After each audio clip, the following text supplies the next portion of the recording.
Verse 22, all this took place to fulfill what the prophet. The virgin will conceive and give birth to a son, and they will call him Emmanuel, which means God is with us. Do you believe that God is with us? Amen. All of the days of our lives, He is with us. Amen. So as we worship our loving God, as we praise our God, as we sing and dance in this place, let us lift the banner of Jesus, the name of Jesus. Because happy God, He died for your sin. He died because He loves. And as the world celebrate Christmas season, we need to celebrate the goodness of our Lord God, that He gave Jesus Christ in our sake. Namatay po ang Panginoong Jesus for us to be saved and to have an eternal life po. Kasi sometimes in Christmas season, it was neglected. Why the reason we have that season. Amen po. So as we celebrate this day, it is a happy day. Do you believe that it's a happy day today? Because better is one day in His court, 1,000 elsewhere. So let us rejoice that God gave us this day to praise and worship Him. Amen. So sige po, let's close our eyes and let's open this service with a prayer. Hallelujah, Lord God. We thank you, O Lord, for today, O God. Thank you, O Lord, that you bring us, O God, in this place to worship you and to lift your name on high, O God. And Lord, let our heart have a rejoicing heart, that the heart that is willing to worship you, O God, na makita, O God, yung pagmamahal mo in our lives, O Lord. And Lord, for today, O God, we glorify your name and we lift your name on high. And we thank you for everything that you have done. Thank you for that cross, O Lord. And you alone be glorified in this place. You alone be lifted high in this place, O Jesus. We thank you and we glorify you. In Jesus' name we all pray. Amen and amen. Sige po, let's start our...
in this place.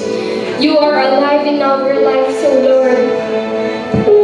Lord, let your name be glorified.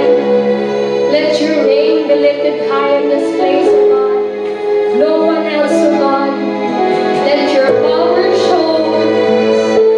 Let your glory show, O God, through your name, Jesus. Yes, God.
God, for your goodness and your faithfulness that you have given us, O God. Your grace that is abounding in our lives, O God. That 1,000 times people, O God, your grace and your forgiveness is there, O God. Lord, we may sin, O God, against you, but your love is unending. Your love is so overflowing, O Lord. And Lord, as this season of your birth, O God, let us have the heart to reach the people that are lost, O Lord. May our heart have a compassion, O Lord, to share your gospel, to share your birth, O God, to the people, O God, that is in this place, O God, that doesn't know you yet, O God. Lord, we thank you, O God, for the things that you have done in our lives, O God. For the things, O Lord, that you were gonna do, O God, in our lives. We thank you. Let your name be glorified in our lives. Let our lives be a living example, O God, to the people around us, O Lord. That your light may be shown, O God, in our lives, O Lord. Maraming salamat, O God. We thank you for everything, O God. And as we end this prayer, O God, let your name be lifted high. Let your name be glorified, O God. In Jesus' name we all pray. Amen. Good morning, good morning, good morning. Welcome to our Saturday service once again. Hallelujah. Good morning to our brothers and sisters, our elders, our pastors. We welcome you. Good morning sa lahat ng taga-Zoom. Hallelujah. Now, before I give the mic to the speaker for today, I want you to stand up. I want you to stand up, and husband and wife, are you together? Husband and wife, and then sister to sister, brother to brother. Find a partner, sister to sister, brother to brother. Okay. Partner, sister to sister, brother to brother, and husband and wife. Hindi magjowa husband and wife. Now, I want you to hug your partner and say to her, this is a hug from God. I want you to hug your family and say, this is a hug from God. When you hug the person, rub the back. Hapusin niyo yung likod for 10 seconds. 1, 2, 3, 4, 5, 6, 7, 8, 9, 10. Amen. May you experience the warm hug of God this morning. Amen. Okay, you may be seated. So our speaker for today is no stranger to us. She's one of our assistant pastors, a woman of God, a beautiful lady, Korean woman, no other than Ate Jem. Hallelujah.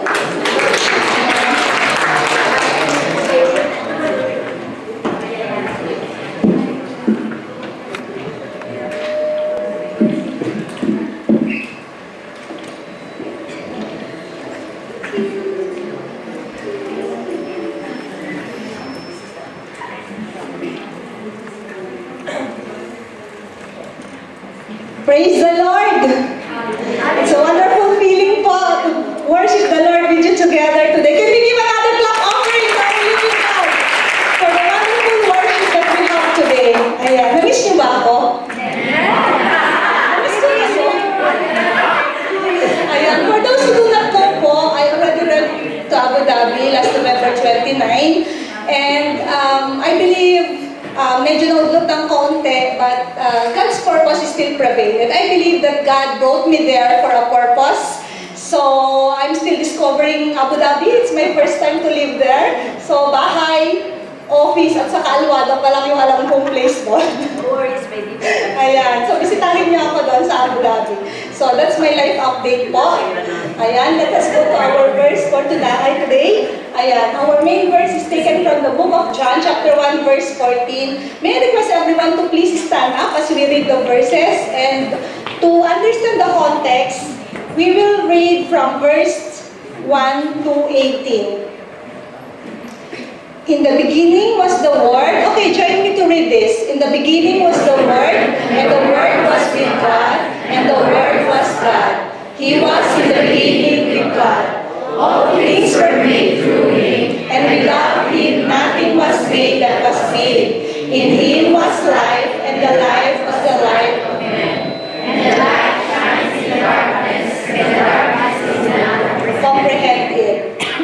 There was a man sent from God, whose name was John. This man came for a witness, to bear witness of the light, that all through him might believe. He was not that light, but was sent to bear witness of that light. That was the true light, which gives light to every man coming into the world. He was in the world, and the world was made through him, and the world did not know him. He came to his own, and his own did not receive him. But as many as received him, to them he gave the right to become children of God, to those who believe in his name, who were born not of blood, nor of the will of the flesh, nor of the will of the man, but of God.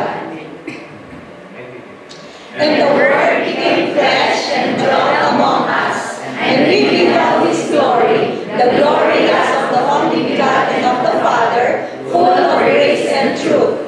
John bore witness of this and cried, saying, This was he of whom I said, He who comes after me is preferred before me, for he was before me. And in his fullness we have received, and grace for grace, for the law was given through Moses, but grace and truth came through Jesus Christ. No one has seen God at any time, the only begotten Son, who is in the bosom of the Father, He has declared. Let us bow down and pray. Heavenly Father, we give you glory and we give you honor, God. We pray, Lord, that as we study your word today, as we unpack these verses, Father God, may you illuminate our heart with your grace and understanding, Lord, that we may receive whatever you have prepared for us today. This is your word. These are your people, God. I pray, Lord, that you will move in each and everyone's heart right now, Father God, that we may grow in the knowledge and grace of our Lord Jesus Christ. His most precious name we pray. Amen and amen. Praise the Lord. Ayan, it's called a prologue. Prologue is just an introduction. So John is just introducing us of many things that we are to learn from the book of John. Introduction pa lang itong verse 1 to 18. And the central theme of book of John is all about Jesus Christ. Amen? And we all know, and I believe that most of us have already read and heard about the book of John over and over again. Amen? Who have read the book of John already? Lahat tayo, right? But I hope that you will consider this as like a brand new revelation to each and every one of us. Like parang ngayon nyo lang siya narinig ganun. Ayan, these four Gospels, Matthew, Mark, Luke, and John, speaks about Jesus. But if you notice, there are some differences, right? It's not just that they are contradicting with one another, no. But they have different point of views. Like, for example, Matthew begins with the legal genealogy of Jesus Christ, from Abraham hanggang down to Jesus. And Mark begins with the preaching of John the Baptist, as he began to speak of the coming and the time of the Messiah in the nation of Israel. And Luke goes back to the birth of John the Baptist, and then he relates about the birth of Jesus Christ and his genealogy also. Ayan, and goes back to Adam. But all of these things relate to the nation of Israel. It relates to the kingdom of man and so forth that Jesus was born into. Here in the book of John, it's different. Wala tayong maririnig that the baby born in the manger or yung parents ni Jesus Christ. But he started with the words, in the beginning. Ayan, in the beginning was the Word, and the Word was with God, and the Word was God. He was in the beginning with God. Here in these verses, there was no mention of Jesus yet. Pero syempre tayo, dahil napag-aralan natin yung book of John, alam na natin that he is referring to Jesus. But he just introduced us that in the beginning. Does it sound familiar to you? When you hear in the beginning, what comes to your mind? Have you heard that before? Yes. John 1:1 makes a conscious connection to Genesis 1:1. Diba? In the beginning. But when you think about it, in the beginning of what? In the beginning when things began. And even the time before the creation of the world. Amen? The word is already there in the beginning. So it's called the eternity past. Say eternity past. Eternity past. Eternity past. In our mind, we might not be able to comprehend it. Kasi when you say eternity, there's no beginning and no end yet, right? But we're telling there's eternity past. So, he is mentioning about the part of eternity before things began. Eternity past is an example of oxymoron. Oxymoron is combining contradicting words that has opposing meaning. But at first, it sounds illogical, but it makes sense in context. Amen? Example is eternity past. Another example, for example, you will say, alone together. Yan yung mga oxymoron. O kaya, silent scream. Ganyan. Eternity past seems contradicting, but in context, it makes sense. Amen? In Proverbs 8:23, sabi diyan, for eternity past, I was set in place. Before the world began, I was anointed from the beginning. Because some people believe that Jesus exists only in the New Testament.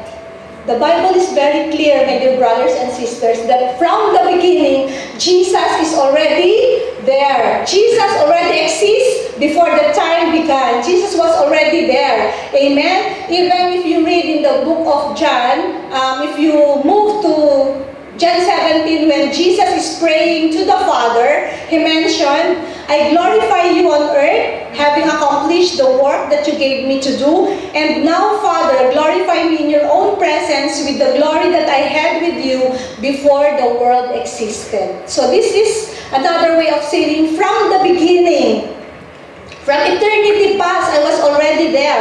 And even when Jesus was praying for the believers, He said, Father, I desire that they also, the believers, whom you have given me, may be with me where I am, to see my glory that you have given me because you love me before the foundation of the world. So these are the verses that really prove that Jesus was already there before the earth was created, before everything has started. Amen?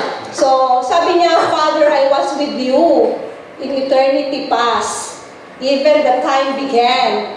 So, going back to our verses, sabi niya, in the beginning was the Word, and the Word was with God, and the Word was God. So, the Word, from the Greek word logos, do you know what is logos?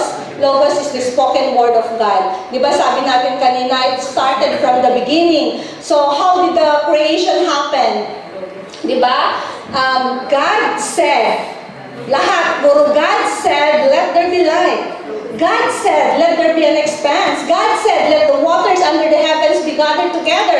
God said, let the earth sprout vegetation. So the creation happened through the Word of God. And that's called Logos, the spoken Word of God. It means that Jesus is the spoken Word of God. Jesus is the Logos. Jesus is the Word. Amen? Do you see the picture here? So you see, the work of creation was accomplished by the Word of God, the Logos that is going forth and creating all these things. So we can say that Jesus is the Creator. Because through Him, everything was made. Amen? And this is backed up by the book of Hebrews. And sabi niya, in these days, He has spoken to us by His Son, whom He appointed the heir of all things, through whom all He created the world. And even it's made clearer in Colossians 1:16, for by Him all things were created, in heaven and on earth, visible and invisible, whether thrones or dominions, or rulers or authorities. All things were created through Him and for Him. All things were created through Jesus Christ and for Jesus Christ. And what we have read earlier, yung verse 3, sabi niya, all things were made through Him, and without Him was not anything made that was made. Without the Word of God, nothing was created. Amen? And as we continue, sabi niya dun sa verse 1, the Word was with God. What does it mean that the Word was with God? Pag sinabi mong with God, kasama ng Panginoon. So this makes us think that the Word is distinguished from the God the Father. So God the Father is here and Jesus is with God. Amen? So it means that they are separate persons. They are separate entity. They are separate in personhood, amen, but they are one in their divinity. They are one God, but different persons. Dito pumapasok yung tinatawag nating Trinity. God is one, but exists in three different persons. Amen? Trinity means tri or three, and unity meaning one. So, ayun po yung we have one God with three distinct. During the creation, nandun na si Father God, Jesus, and the Holy Spirit. They are talking to one another. Amen? Kasi di ba sabi niya, let us make man in our own image. Whose image? The image of God. Right? He's not talking to the angels. They're talking with one another. We are created true to the image of God. So God created man in His own image. The image of God, He created him. Male and female, He created them. So the next thing that He mentioned is that the Word was God. So this is a very definitive statement. The Word was God. So the Word is God. Jesus Christ is God. Amen? Are we following po? Ayan. So, hindi ako sanay na tayo. Jesus is just, the book of John is just telling us that God comes in human form, in human flesh. Hallelujah. But there's just really interesting about this. Hindi lang si John, who is an eyewitness, can even say na Jesus is claiming to be God or He is God, because even the Jews, nagagalit sila kay Jesus Christ because they said that He is committing blasphemy. Sinasabi daw niya na He is God, but in fact, He is not God. But we can read that in John chapter 10, verse 31 to 33. Ayan, He was God. The Jews, can we all read together, brothers and sisters? The Jews also again to stone Him. Jesus answered, I have shown you many good works from the Father. For which of them are you going to stone me? The Jews answered him, it is not for a good work that we are going to stone you, but for blasphemy, because you, being a man, make yourself God. They think that He's committing blasphemy, but in fact, He is really God. Amen? Do you believe this? That Jesus is God? Amen. So let us look in verse 4 to 5. In Him was life, and the life was the light of man. And the light shines in the darkness, and the darkness did not comprehend it. Or in other translation, it says, the darkness cannot overcome it. Sino yung him na sinasabi dyan?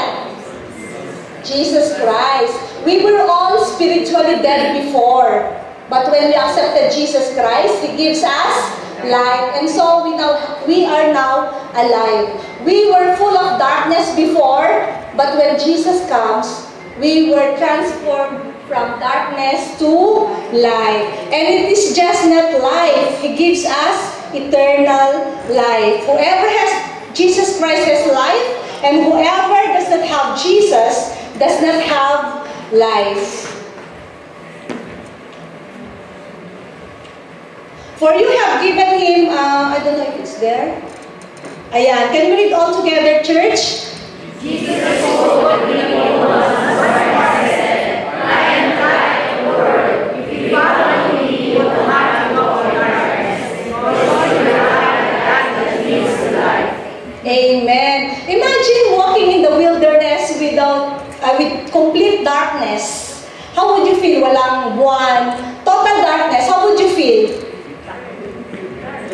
Scared?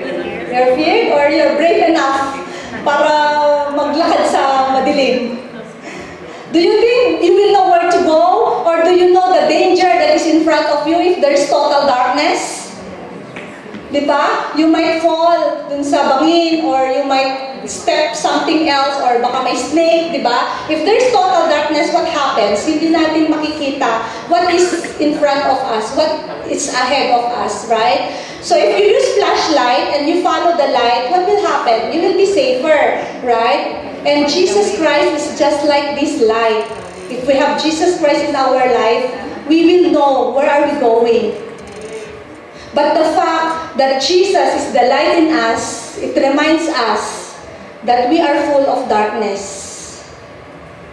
Do you believe that this world is full of wickedness, full of darkness? And even our life, our own life, right?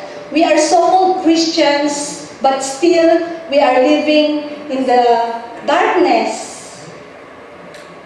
Greediness, bitterness, unforgiveness. Bakit di natin matanggal lahat ng mga yun?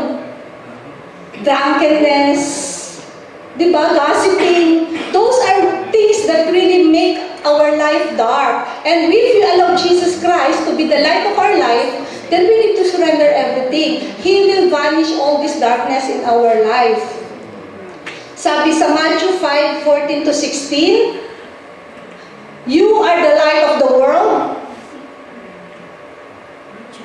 Can we read all together, church? You are the light of the world, a city set on a hill cannot be hidden, nor do people light it down and put it under a basket, but on the stand, and it gives light to all in the house. In the same way, let your light shine before others, so that they may see your good works and give glory to your Father who is in heaven. And who is the light that's mentioned here? The believers, you. Look at your seatmate. Can you see the light in them? You are the light and you cannot hide it. You should not hide it. Amen? Alam ba sa workplace nyo that you are a Christian? Or you are denying it? Eh, kasi pag Christian ako, hindi ako kasali. Kasi pag Christian ako, hindi, parang cast out ako. I may give benefits only to other nationalities or to other beliefs. But if they know that I'm a Christian, baka matanggal ako sa work. So I will not tell them that I'm a Christian. But if they find favor in you, she is good because she's a Christian. Do you take the glory? Do you take it? No, it says there, give glory to your Father who is in heaven. Why? Because the light is not yours. The light belongs to Jesus Christ. And through Jesus Christ, you will have this light. And this is the light that you should make it shine. Tell your seatmate, let your light shine. Amen. That is the light of Jesus Christ. Dapat nag-illuminate sa mukha natin that we have Jesus Christ. That when people see us, dapat nag-glow yung ating mukha, right? And they see Jesus Christ in us. Amen. So the fact that Jesus Christ is the light, it reminds us na kailangan natin siya so that we will not walk into darkness anymore. Amen? In Him was life, and the life was the light of men, and the light shines in the darkness, and the darkness did not comprehend it. Isn't it interesting that the darkness cannot overcome this light? The darkness cannot stop it. The darkness is trying to hold of that light so that it can possess it, but it hasn't been able to do that. The satanic power of the demons was not able to hold this light. When Jesus died on the cross, ano nangyari? He went to Hades and took the key. Diba? And then He rose again, kaya nagkaroon tayo ng life. In Colossians 1:20, mentioned there. Ba't nilagay ko na? And through Him, God reconciled everything to Himself. He made peace with everything in heaven and on earth by means of Christ's blood on the cross. So the same God who created us is the same God who redeemed us. That we were once dead and now we are alive. Amen? All things were created by God, and He is also the one who redeemed us through Jesus Christ dying on the cross.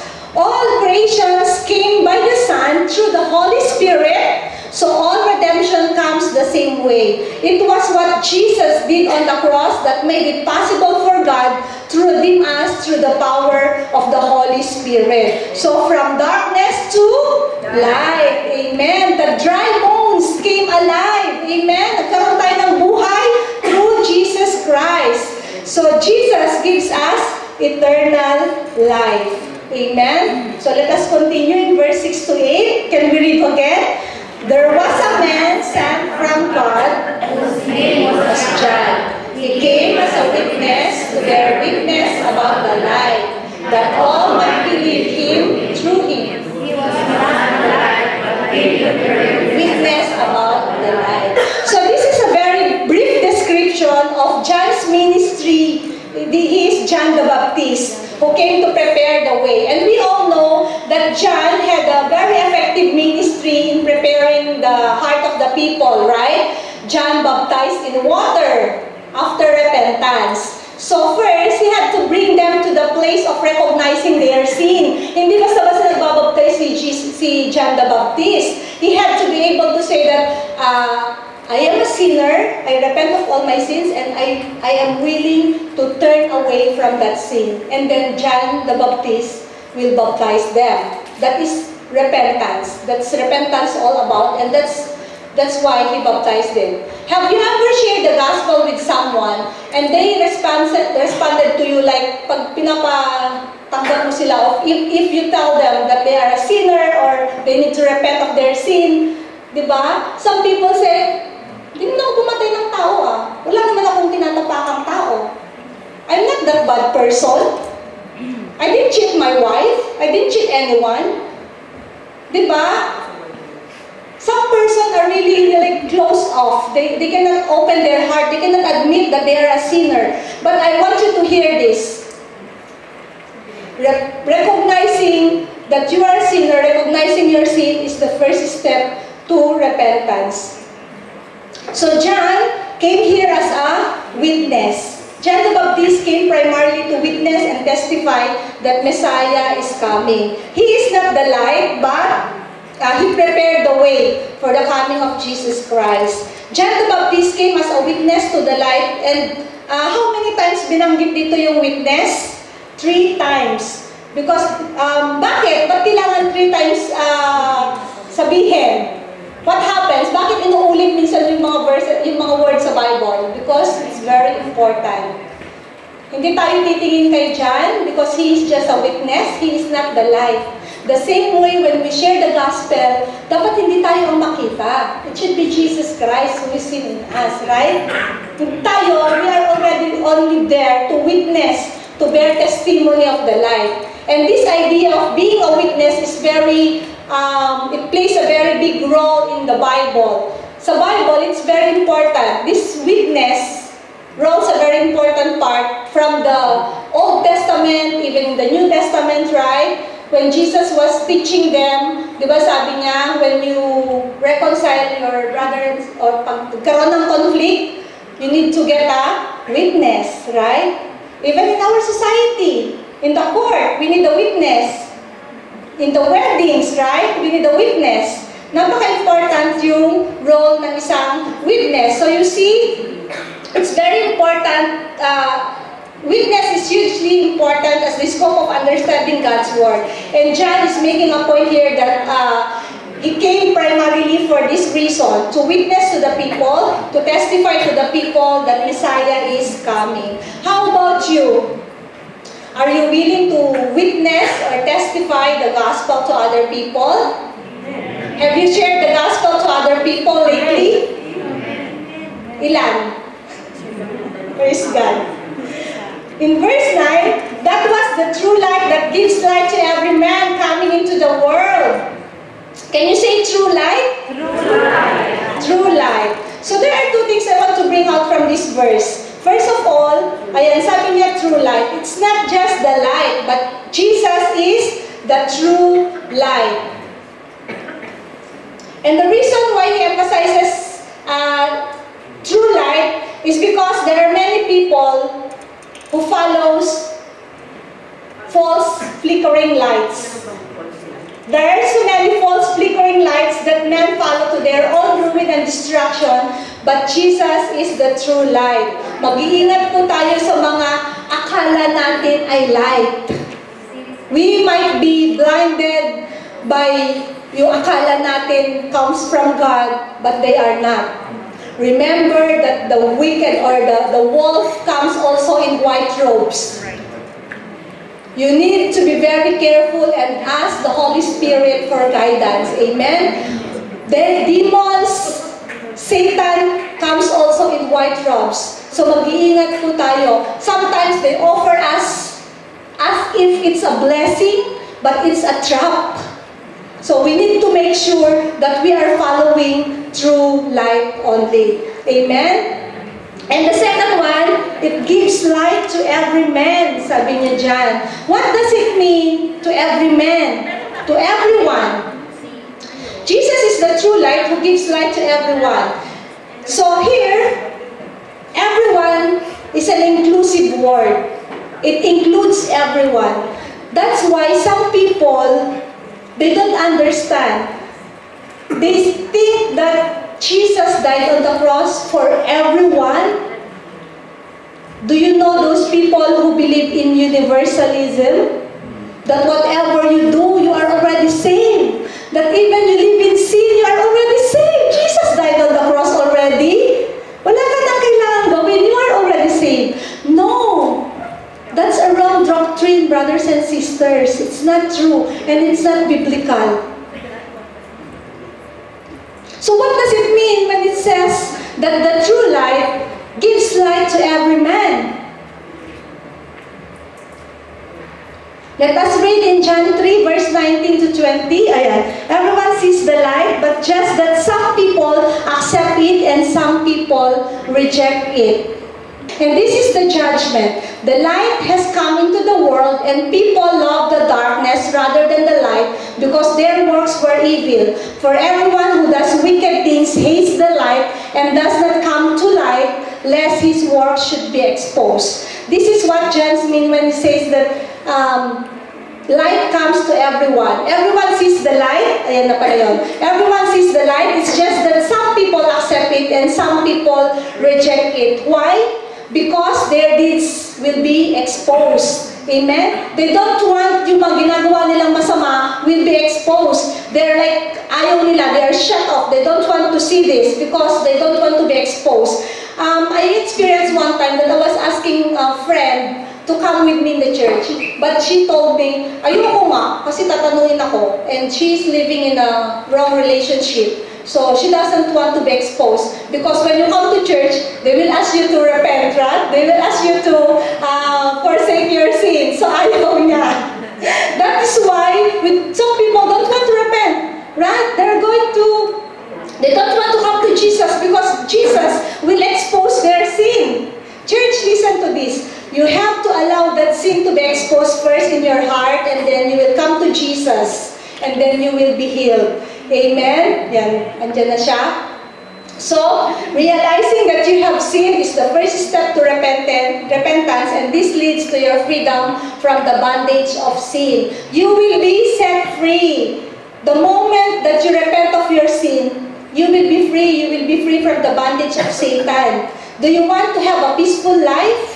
Amen. Do you want to have a blessed life? Amen. Repent and turn away from your sins. Amen. Follow Jesus Christ. Follow the light. Because Jesus shines and His light is available for every man. Allow Jesus to expose your sin first.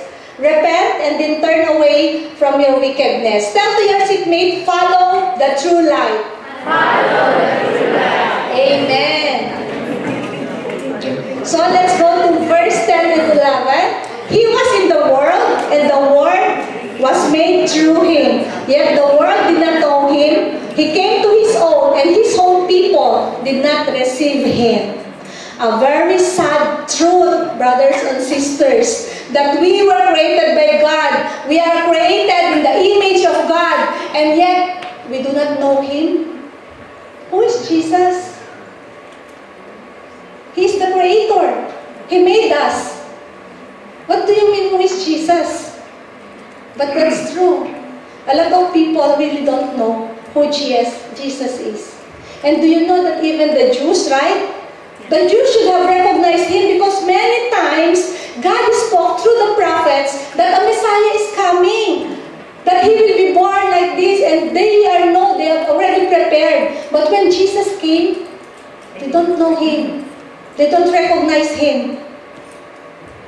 Kaya sabi sa verse 11, he came to his own, and his own people did not receive him. Do you know that animals know their master? Buti pa yung animals, kilala nila yung master. This is the lament of God in the prophet Isaiah. If we're gonna read it, can we read it all together, church? Children I raised and cared for has rebelled against me. Even an ox knows his owner, and a donkey recognizes its master's care. But Israel doesn't know its master. My people don't recognize my care for them. Ang saklap, no? Have you experienced that? Binuhay mo, pinalaki mo, pinag-aral mo, tapos sa iba sumama. Ay, hindi pa pala yun. They forsake you in the end, right? Binihisan mo, pinakain mo, but in the end, ikaw pa yung masama. Ox and donkeys are dumb animals. Do you know that? But they know their master. They recognize the voice of their master. Who among you have pets? For example, di ba si Haku, when you come home, he will really recognize you, right? He will, makikita mo masaya siya, ganyan. But what if other people comes? He will bark, he will lahat, talagang magagalit siya, kakagatin ka niya, or whatsoever. Because they know their master. How about humans? How about us, humans? Do we recognize the voice of our master? Do we know him? You know, because of sin, when sin entered into the human equation, it rendered us literally incapable of recognizing God who created us. Napansin niyo po yun? When you are guilty of sin, you cannot recognize God. When you are living in sin, parang hindi mo maramdaman that God is there. You cannot feel the presence of God. Or parang, if you are into sin, you cannot recognize Him. Kahit sinasabi na ni God, that is wrong, that is wrong. You will justify it. No, I love Him. I want Him, Lord. But God is saying, it's a wrong relationship, or hindi siya ang pinapera ko para sa'yo. But you are blinded. Why? Because of sin. Anong sin yun? Self-righteousness or your own justification or the flesh. Right? We were cut off from God spiritually to the point that we could no longer recognize our own creator. And the worst thing is that some people still believe na walang creation, wala daw creator, that everything evolved. Galing daw tayo sa monkey. So saan galing ang monkey? Diba? And some people, they say, I'm an atheist. Parang proud pa silang sabihin that they are atheists or wala silang kinikilalang Diyos. And this is just an example of this verse. They do not know Him. They don't recognize Him. He was in the world, and the world was made through Him. And yet the world didn't know Him. But as in verse 11 to 12, praise the Lord, but as many as received Him, to them He gave the right to become children of God. Those who believe in His name, who were born not of blood, nor of the will of the flesh, nor of the will of man, but of God. The first two things that I want you to take note on this is the word received and believe. Because these two words, these two key words are the words that we need for salvation. It refers to salvation. So this verse is the key to understanding how we are saved. It says there, receive Him and believe in His name. But for me, I think it should be believe in His name first, right? John introduced first, receive Him and believe in His name. That is also fine. But for me, I want to explain it like starting with believing. Because you need to believe that you are a sinner. You need to believe that you need a Savior, right? You need to believe that Jesus Christ is the Savior and He's the only one who can bring you to heaven. And then, you will receive Him. If you believe in Jesus Christ, and then you will receive Him. Like that. So just as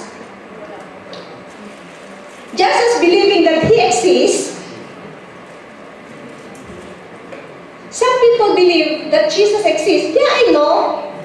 Alam kong may Diyos. Pero hindi ko na kailangan magsimba. I don't need to go to church. But I believe in God. And they are very sincere. They know God. But believing is not like, yeah, I know God. Yes, I know He's in heaven. It's not just like that. So what does it mean to believe in Him?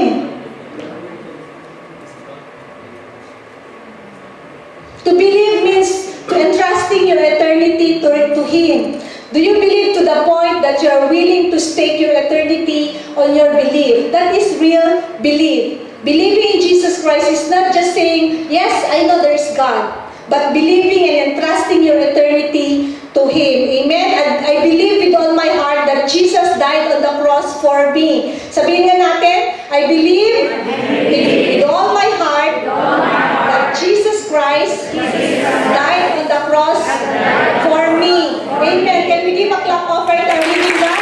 Praise the Lord. We need to believe with our heart, not only with our mouth. Because instead of us dying on the cross, Jesus Christ took it all. Amen?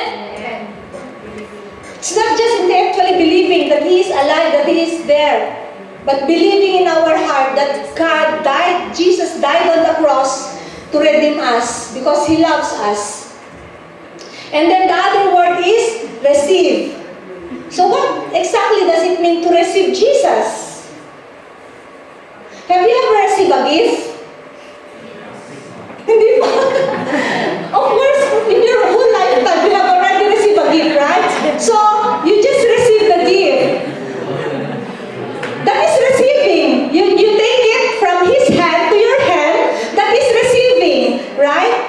But what did you do with the gift? Did you open the gift? Did you use the gift?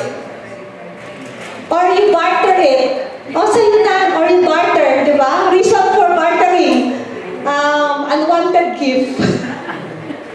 Uso mo ba yung barter ngayon? So what does it mean to receive Jesus Christ? Receiving is putting it in your hand, and then what will happen? What will you do with what you have received? If you receive a gift, you open it, you use it, right? Otherwise, it's useless. Right? So you know, Jesus Christ showed them a picture of receiving in the Last Supper. Who among you here, of course, knows the Last Supper, right? What happened there? Jesus took bread, and then He broke it and said, thank it. He passed it around and said, take it, all of you, and eat it. So that's receiving.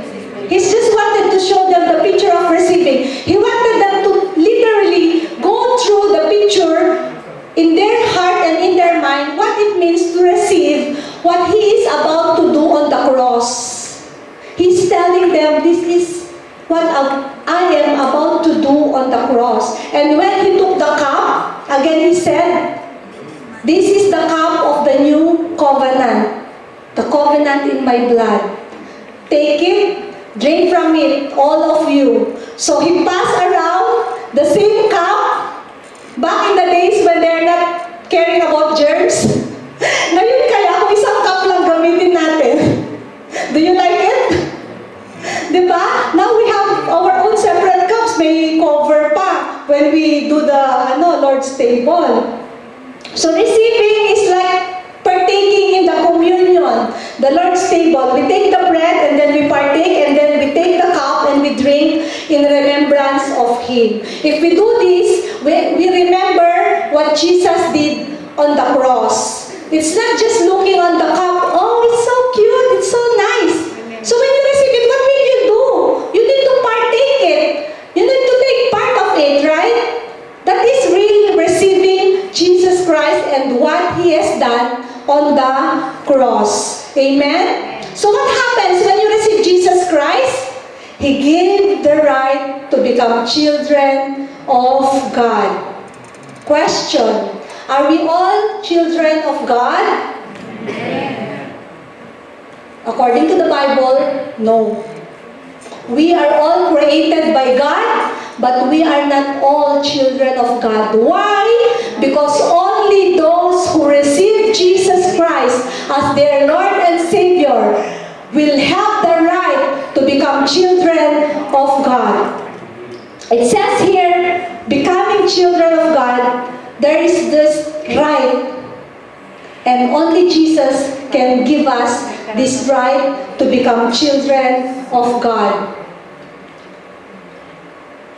The position of child is bestowed upon us by right when we believe and receive Him as our Lord and Savior. So that's why the worders become children of God.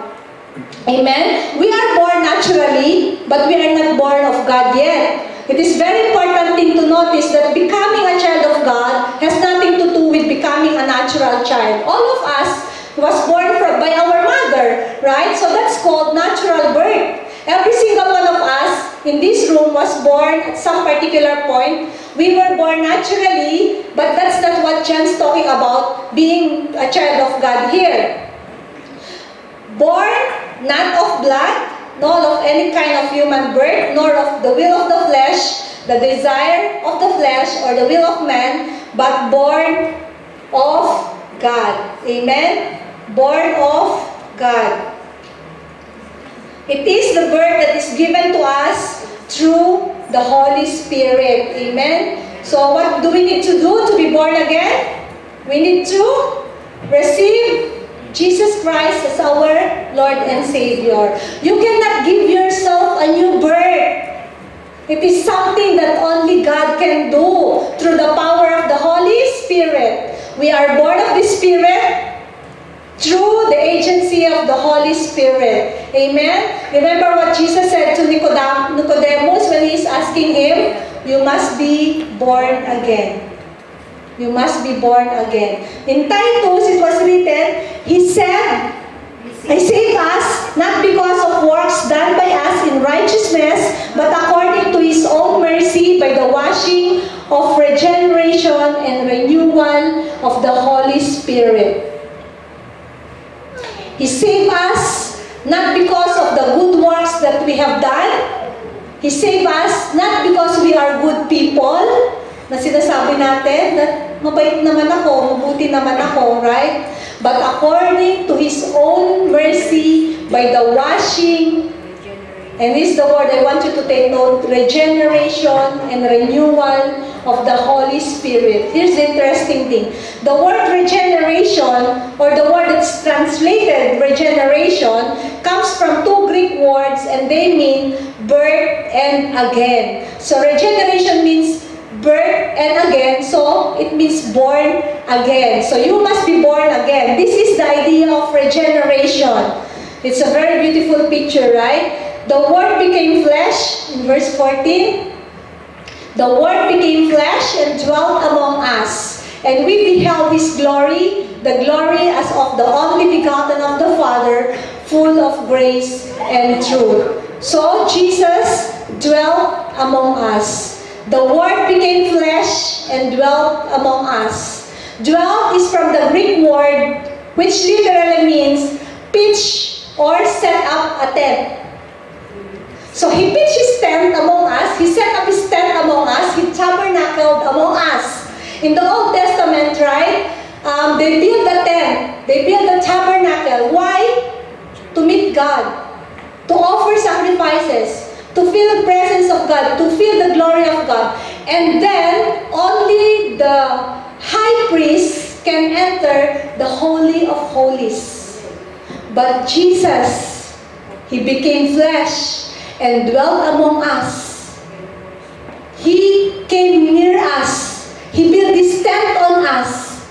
We don't need to go to the tabernacle. At that time, only the high priest can enter the Holy of Holies. But now, each and every one of us, the veil was already torn. Holy of Holies already because Jesus Christ became flesh and dwelt among us. Nagkatawang tao siya. Isa siyang Diyos, but He came to dwell among us. He is fully God and fully man. Amen? Siya na yung lumapit sa atin. He lived with us. In Colossians, these two words, dwelt and full of grace and truth.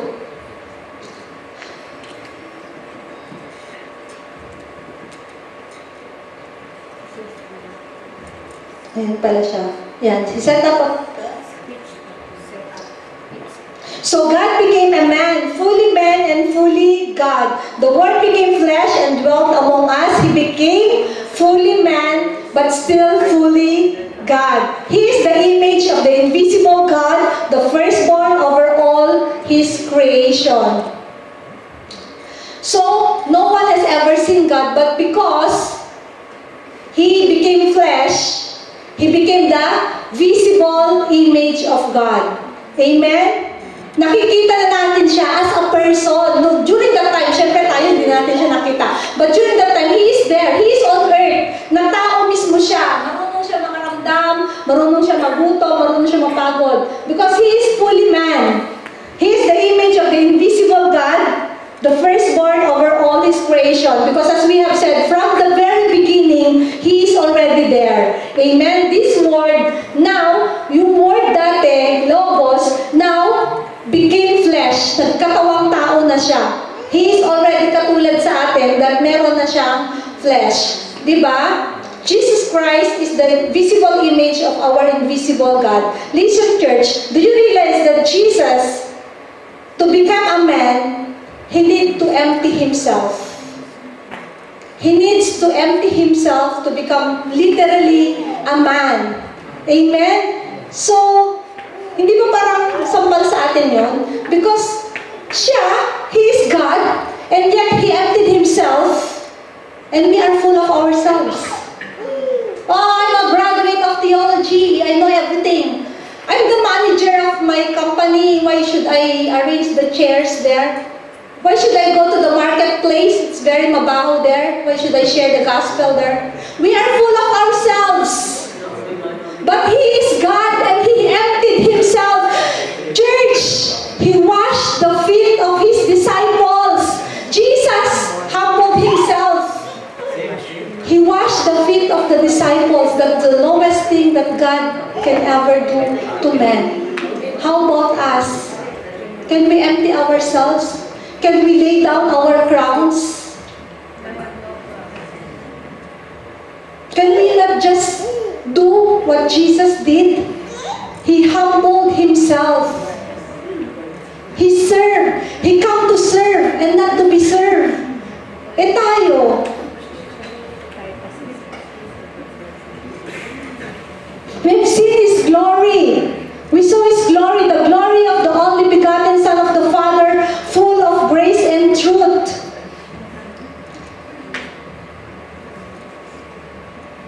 And of His fullness we have all received, and grace for grace. In other translations, it says one gracious blessings after another.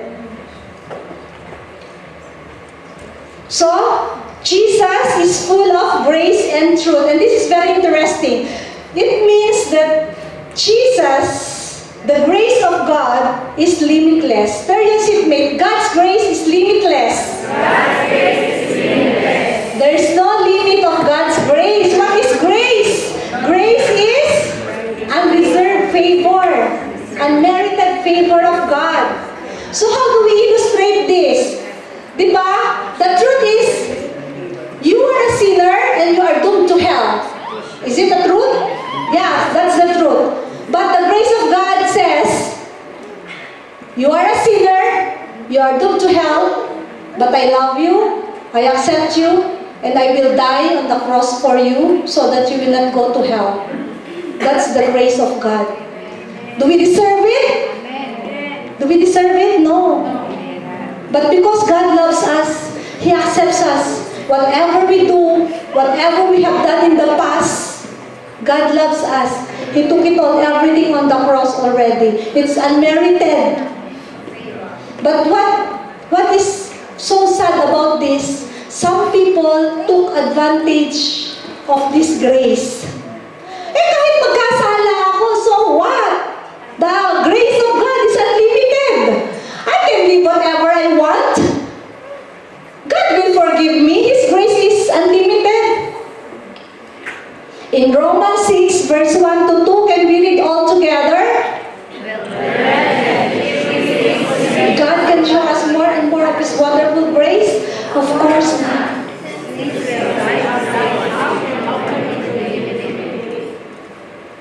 Well then, should we keep on sinning so that God can show us more and more of His wonderful grace? Of course not. Since we have died to sin, how can we continue to live in it? Brothers and sisters, we are already dead.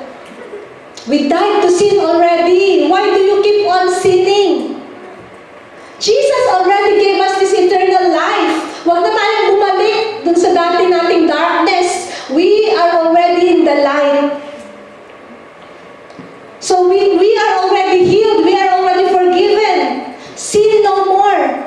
Say to your seatmates, sin no more. Sin no more. We live in a way that God wants us to be. To have a blessed life. To have a peaceful life. To have a free life. Right? So that's a proper biblical way of understanding grace of God. You know, grace is in contrast with the law. You cannot mix grace and the law. But in verse 17 it says, "For the law was given through Moses, but grace and truth came through Jesus Christ." Many new covenant believers still live under the covenant of the law. Or they mix the grace and law. But we cannot do that. The law demands that we work to keep it, but the grace of God says, "I have done it already for you." The works of the flesh and grace could not be mixed, or both becomes useless. Grace is Jesus Christ working, and law is man working. God does not need your help to save you. God does not need our help to save us. We can live by faith through the power of the Holy Spirit, by the grace of God, instead of living by trying to keep the law in order to please God. The grace of God is already there. We don't need to try very hard our own strength to be saved, because we will never be saved by our own. God saved you by His grace. I use this NLT version. Can we read all together? God saved you by His grace when you believe. And you can take credit for this. It is a gift from God. Salvation is not a reward for the good things we have done, so none of us can boast about it. Salvation is not a reward. It is a gift from God. Amen? And in Hebrews 8:6, can we read again? But now Jesus, our high priest, has been given a ministry that is far superior to the old priesthood, for He is the one who mediates for us a far better covenant with God, based on better promises. This is just one excerpt from the book of Hebrews that reminds us that the new covenant is far better than the old one. Ours is the covenant of grace through Jesus Christ. It's not the covenant of the law. Amen? So what happens when we hold on to this grace? We are set free. We are set free. We are free from the bondage of the enemy already. And the final verse that we have today, can we read again? No one has seen God at any time. The only begotten Son, who is in the bosom of the Father, He has declared Him. Do you agree that no one has ever seen God? Ate, I have read in the Old Testament and even the Bible that they said that I see God face to face. Diba? Jacob wrestled with God. Sabi niya, Moses, Prophet Isaiah said, I've seen the face of God. Even King Nebuchadnezzar, right? When they throw these friends, Shadrach, Meshach, and Abednego in the fire, sabi niya, well, face. So what does John said? No one has seen God. You know, God's statement is true.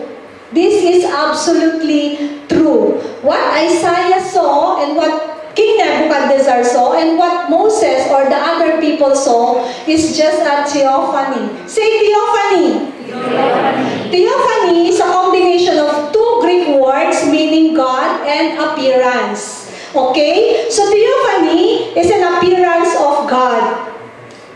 More precisely, it is a visible display to human beings that expresses the presence and character of God, but nobody has seen the full and bridal glory of God. So appearance of God. Hindi yung mukha niya mismo na katulad ng face-to-face tayo. Because if you see God, you will not live. Diba? You cannot see my face, for no man can see me and live. That is what God said to Moses. Kasi si Moses, di ba ginamit siya ng Lord? And then si Moses, medyo ano siya minsan, since he is close to the Father, ang sabi niya, if you have found favor in me, if you let me see your face. Moses is very bold. Sabi niya, okay God, you have been using me, you find favor in me, I want to see your face. And what did God say? You cannot see my face, for no man can see me and live. Ikaw mamatay mo, Moises, pag nakita mo yung face ko. So what he did, he just passed by. Meron siyang trail. So, dun sa likod na lang ni God, yun na yung nakita ni Moses. And that is enough to illuminate his face. That's why when he goes down from the mountain, di ba? His face is really very bright and the people need to put veil on him kasi talagang ganun. That's how great the glory of God is. You cannot see it face to face. You cannot contain it. You will die. That's why Jesus came as a flesh so that if we see Him, we see already God. Amen?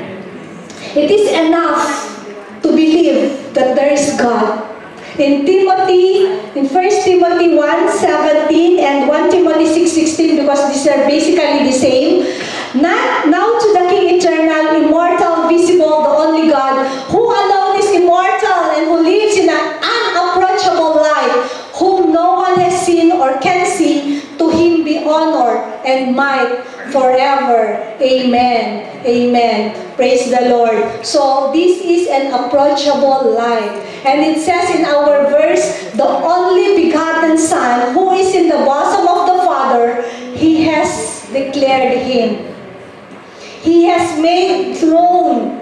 He has made Him known. Apart from Jesus Christ, God cannot be known. He had made Him known. So this is taken, it's very interesting because when I study it, it's exegesis. Exegesis is from the Greek word exegesato, which means to make known. So Jesus made known of God. Like what we have done today, we are trying to dig into the verses and know the meaning of each verse, of each word, and that is exegesis. So Jesus Christ exegeted God. Jesus Christ made known of God. That us, without seeing God, we have already known Him through Jesus Christ. Because Jesus Christ, He already exegeted God. Amen? So, literally, Jesus exegeted the Father. He made Him known to us. He reveals the Father to us. So, it means, when you look to Jesus, you already see the Father. And I'm happy to find this verse in the Bible, John 14, verse 8 to 9. Can we read all together, church? Lord, show us the Father, and that we may love us. Jesus answered, don't you know me? You are and know Jesus of the Father. Anyone who has seen me has seen the Father. How can you say, show us the Father? Diba? You have already seen Jesus and yet you're asking me, I want to see God. Can you show me? Can you show me the Father? Ang tagal-tagal niyo na akong kasama and yet you don't know. If you want to know how God looked like, just look at Jesus. Jesus. Jesus said, just look at me. Why are you looking for someone else? Looking at me, you already seen God. Amen? Praise the Lord. Can we give a clap offering time to God for this? That Jesus became flesh and dwelt among us so that each and every one of us can see God. He became visible for us to believe that He is really there. Amen? So this is the prologue of the book of John, and I suggest that you read it again when you go home, read the whole chapter, because this is just an introduction of the many things that you will discover in the book of John. This is just an introduction.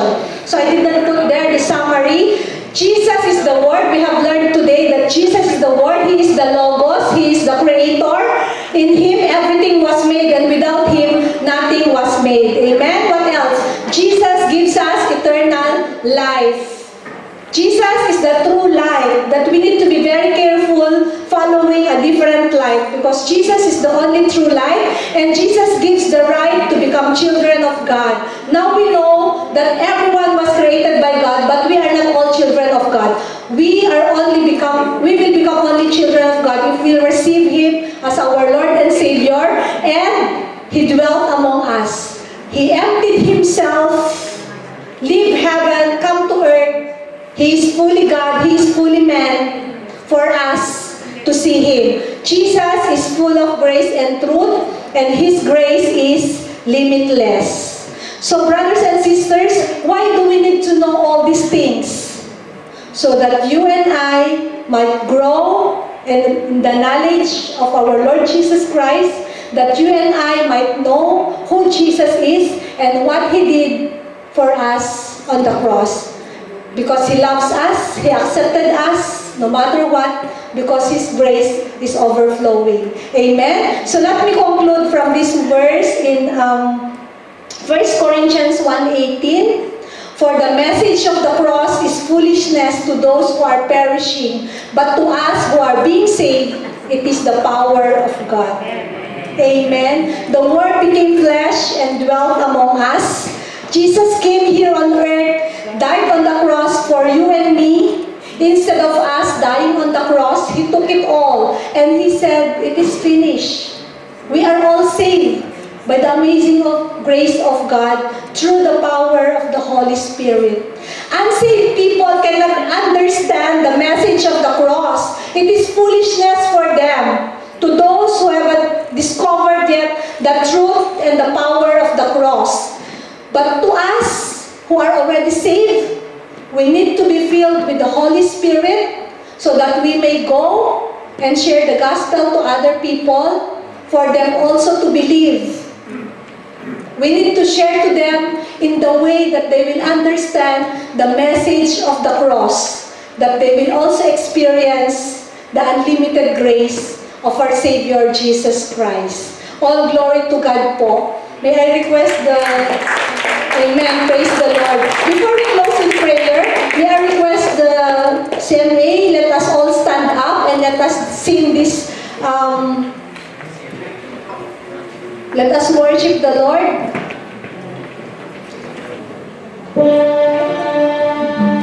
Amen. Sige po, let's sing this song. Thank you for that cross, Lord. Amen. Hallelujah, God.